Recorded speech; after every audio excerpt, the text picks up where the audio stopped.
মক্কার তিনজন বিখ্যাত ইমাম যার কোরআন তেলাওয়াত শুনে পৃথিবীর কোটি কোটি মানুষ কেঁদেছে।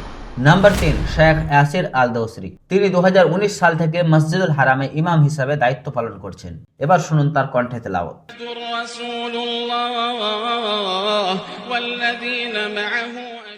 Number 2, Sheikh Abdullah Al Johani. তিনি 2007 সাল থেকে মসজিদুল হারামে ইমামত করে আসছেন। এর আগে তিনি মসজিদে কুবা, মসজিদে নববী এবং আরো বহু গুরুত্বপূর্ণ মসজিদে ইমাম হিসাবে দায়িত্ব পালন করেছেন। চলুন শুনে নেওয়া যাক তার হৃদয় ছোঁয়া তেলাওয়াত।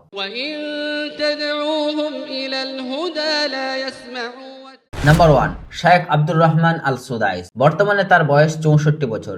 তিনি মাত্র 24 বছর বয়সে 1984 সালে মসজিদুল হারামে ইমাম হিসেবে নিযুক্ত হন।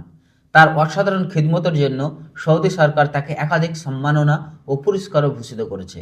তার কণ্ঠে কোরআন তেলাওয়াত যেন সরাসরি আত্মার ভিতরে পৌঁছে যায়। এবার শুনুন শেখ সুদাইসের সেই ঐতিহাসিক কণ্ঠ। আলহামদুলিল্লাহি রাব্বিল আলামিন।